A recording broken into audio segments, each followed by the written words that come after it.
Hello, everyone. Welcome to episode 18 of Voice of a Niner Faithful. Today, we have an exciting episode packed with the latest updates and speculations surrounding the San Francisco 49ers, specifically focused on our star wide receiver, Brandon Aiyuk. We'll also discuss the annual tight end university, Talanoa Hufanga's potential impact this season, and the state of our running back room. Before we dive into the details, don't forget to like, comment, and subscribe.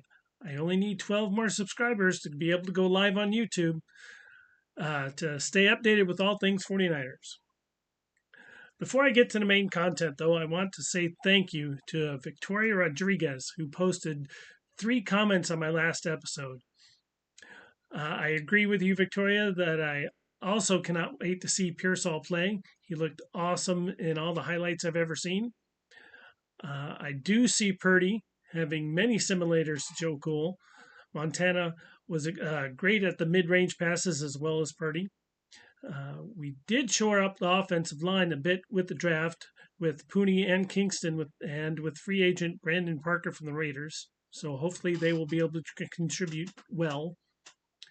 As for Aiyuk and that video that I posted from talked about last episode, I do not think it helped him, but I understand where he's coming from. We all, as fans, we want every person on a team to be Niner for life. But in the end, it's just a business. It is. As much as they love the game, it is just a business. I would love to love my job, and hopefully I will because I'm just starting a brand new one tomorrow. But I can understand where he's coming from. If someone's willing to pay him, so be it. I wish him well, but I will still say this, and I've been saying it since this whole thing began. I still think Brandon Aiyuk is going to stay a Niner. All right, one more thing before we hit the main content. Let me put this up. Look at that. Christian McCaffrey got himself married. And it's awesome for him. I hope nothing but the best for his marriage. I hope it lasts just as long. Well, mine's going to go longer than it is, but I've already been married 24 plus years. So hopefully CMC, you and Olivia can last that long plus some. I know I am. So with that said, let's get on to the main contract. And we're going to bring up another picture here after I transition back. Tell me, by the way, in the comments if you like that little transition thing. All right, Brandon Aiyuk, main content here. Let's talk about his contract situation some more, like we haven't done this already.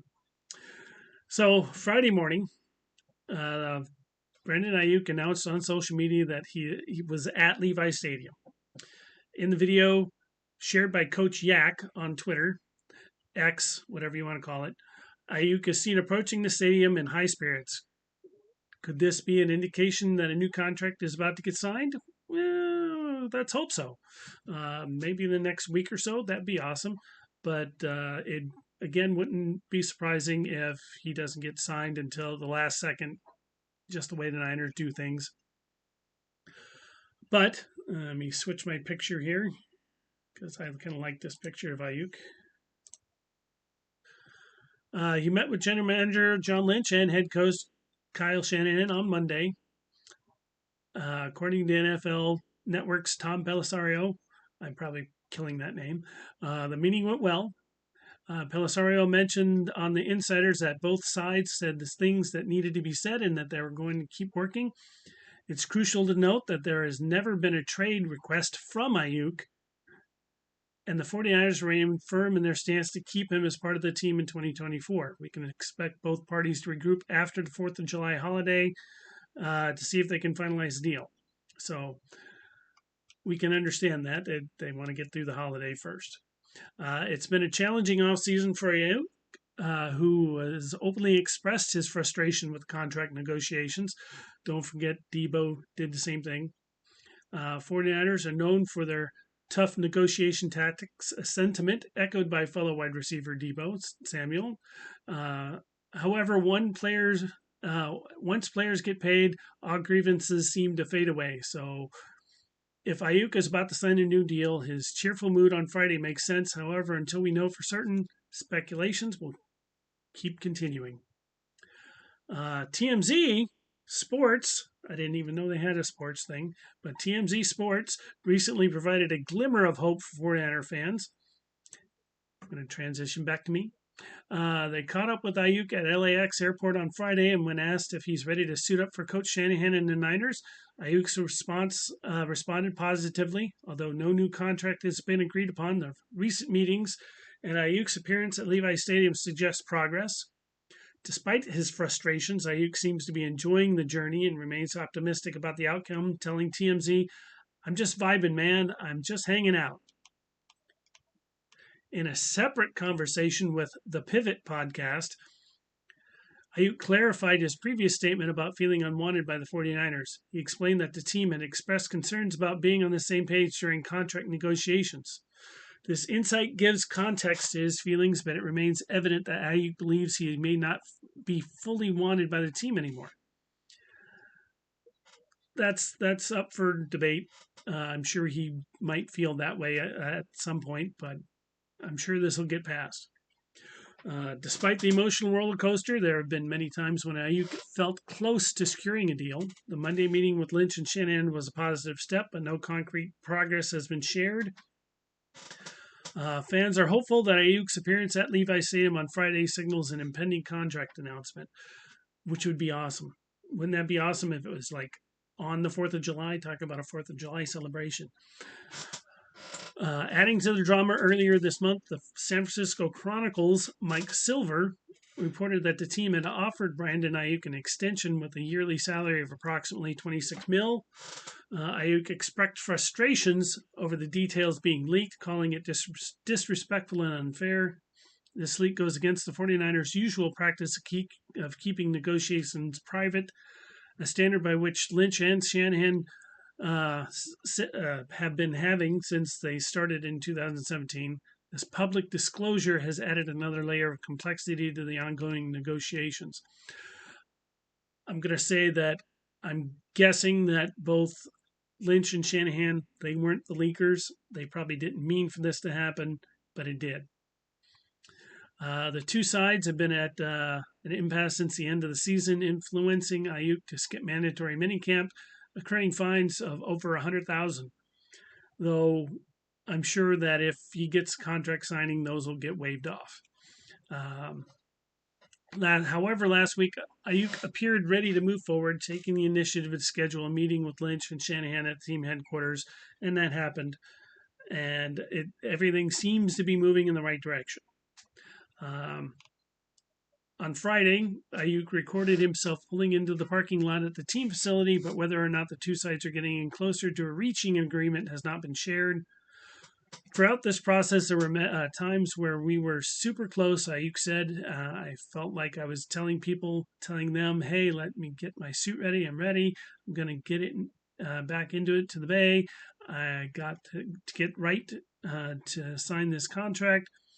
Then there's days and times, like in the past month or so, where you could say, we're pretty far apart. A second meeting, the one on Friday, is a positive sign on both parties, but keeping specific salary details private will be necessary for both Aiyuk and the team to stay on workable terms. So pretty much no more leaks. That's what needs to happen. And it is. And I'm going to keep saying it. Aiyuk is going to stay a Niner. All right. Let's shift gears a little bit and bring up a little tight end university. I'm sure we all know some of these people on this screen. Let's talk about Tight End University, which kicked off last Monday in Nashville. The annual event led by 49ers star George Kittle, former tight end Greg Olsen, and 9-time Pro Bowler Travis Kelce. They bring together tight ends from around the league to improve their skills and bond. The summit focuses on technique, film study, on-field drills, and player bonding. Kittle shared that the objective of Tight End University is to elevate the skill of the position beyond the practice field and to learn successful traits from each of the playmakers in attendance. Really, the whole point of Tight End U is to bring all these guys together and create friendships so that they get to know each other, Kittle said. Next time you see them, a game in September, October, you see the guys across the field and say, "Hey, I hung out with that guy in the past. We became friends." You can do a jersey swap. If you have questions about a defense, you can call a friend and ask him, "Hey, what were you thinking on this?" And it brings some attention to the tight end position, but also brings guys together to have some fun.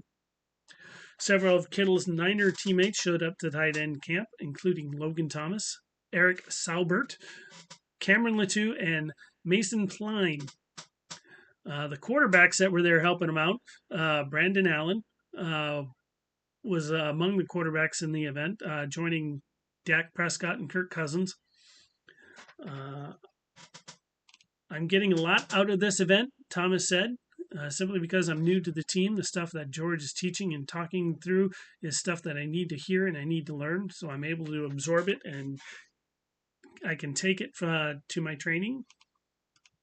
This is all pretty good. And yes, I'm reading from the script. It definitely helps me out, trust me. Though, as you can tell, I'm ad-libbing some things. To bring the tight end summer camp to a new level, Kittle and his tight end university team added 2 new wrinkles to the event's activities. Following the first day of camp's field drills, high school athletes from some of the Middle Tennessee's newly sanctioned girls flag football team came out to tight end university for a flag football game with the NFL tight ends. Another new addition to Tight Ends University summer activities was the first ever Tight Ends and Friends concert. During a show at Brooklyn Bowl, some of country music's biggest stars hit the stage, including Jelly Roll, John Party, Nate Smith, and many more. The summit closed with a pool party. That would be awesome, wouldn't it? A pool party.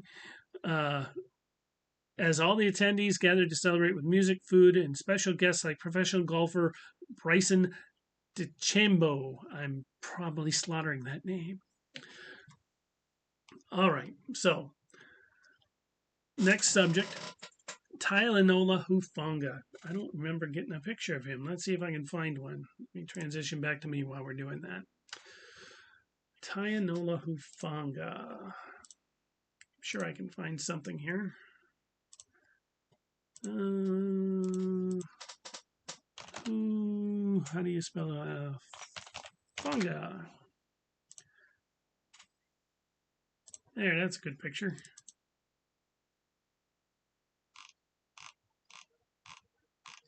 At least I thought it was going to show me a picture, but it didn't. It took me somewhere else. We'll go here. That's good. There we go.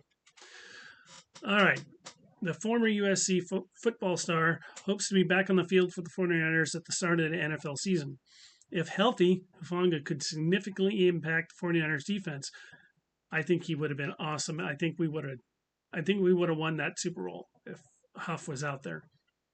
His presence would have added a high quality puzzle piece to the team, potentially driving them towards another Super Bowl victory. The 49ers safety position has significant variance hinging on Hufanga's health. If he returns to his all-pro caliber play, the team's depth should be fine. However, if he's not ready, the team may need to bring in another star caliber safety. The depth chart includes second-year Jair Brown and rookie Malik Mustafa, but their readiness, well, they're young.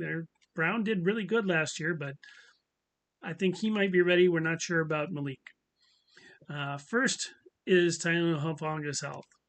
The strong safety tore his ACL in Week 11, and the team sounds confident he'll be ready to play during the training camp. However, it's unclear as to exactly what point he'll be able to participate in camp. And when he does return, there's no guarantee he'll be at the all-pro caliber player he was over the last couple of seasons. If he's healthy and contributing at a high level, their depth should be fine. If he's not ready to play, the second factor comes into play. Experience is on short supply as at safety. Second-year, third-round pick Jair Brown started only 5 games last regular season, was benched for the divisional playoff round before starting the NFC Championship game and the Super Bowl. He did equate himself well, which explains San Francisco's optimism about him, but his ability to step in and be a starter is still a question mark. Next man behind him appears to be 4th-round pick Malik Mustafa. Mustafa looked the part of do everything safety for the Niners. His ability to play in the NFL is still a sizable question, as with it is with any rookie. After the team's 3 preseason games, we'll have a much clearer picture of what he can bring to the table, which is right there. Here I am ad-libbing again. I think off-season, preseason games are necessary just for this kind of thing. Get those rookies some reps. That's the only way that they're going to be ready for the season. So if they cut another game out, I hope they don't. I think 3 is good. I think we're fine with 4, but 3 is still good. If we go less than 3, yeah. All right. So if Huff can't return to his all-pro form, the team may be forced to bring in another starting caliber safety. Defensive backs coach Daniel Bullocks may need to have a free agent acquisition. Maybe Jabril, killing his first name. Pepper's ready to go week 1. All right, so let's move on. We're going to talk more about the running back room now. And speaking of running backs, bring up our newly married friend, CMC. Now, we're going to discuss the running back room, which is considered the best in the NFL, largely due to the reigning Offensive Player of the Year, Christian McCaffrey. The depth behind McCaffrey include players like Elijah Mitchell, Jordan Mason, and newcomer Isaac Guerendo. Again, I'm going to learn these names. Training camp will reveal more about the depth chart and the potential impact of the players. First on the list is Elijah Mitchell. He's a dynamic running back. He is, but he's been dealing with a lot of injuries. But when he is healthy, he's a reliable option to help McCaffrey. He's fast. His ability to hit the holes quick make him. He's a dangerous weapon when he's healthy. That's my biggest thing with Mitchell is his health. I'm actually very surprised we haven't traded him. As much as I like him, I think he's awesome. I think he did great his first couple of years. It's just he's injury prone, and can we afford that? Jordan Mason, entering his second year, is already impressed with his powerful running style. He offers a different look compared to McCaffrey and Mitchell, focusing more on power and contact balance. His ability to gain tough yards in short yardage and goal line situations makes he's a valuable asset. The coaching staff will likely continue to develop his skills to complement McCaffrey's more versatile skill set. I definitely think Jordan Mason is gonna make the team. He's an awesome running back. He's gonna be great. Now, a new addition to the running back room is Guerendo, former standout at Wisconsin. And yes, I live in Wisconsin. I've seen him play. Not in person. I still have not made it to Camp Randall Stadium, which is where the Badgers play. I'm hoping to get there this year, but we'll see. He's versatile and pass catching ability can provide a fresh dynamic to the 49ers backfield. While it's still early to predict his exact role, his performance in training camp and, of course, preseason games will be monitored closely. If he can showcase his talent and adapt quickly to the 49ers offensive system, he might carve out a niche role, especially on passing downs. And of course, how can we ever forget about Kyle Juszczyk?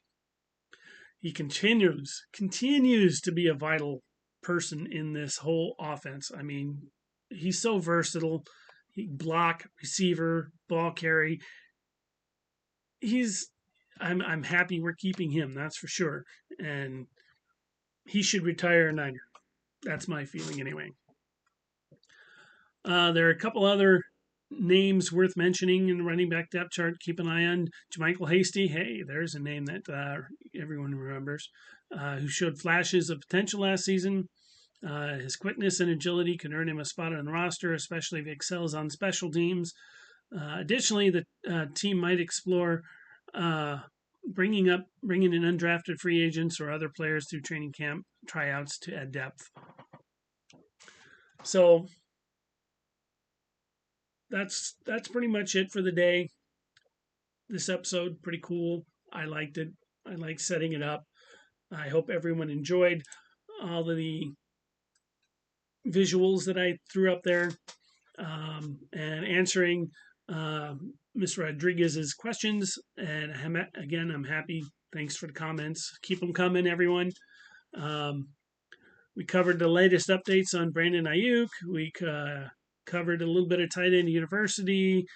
Talked about Hufanga coming back, maybe, and all about the running backs.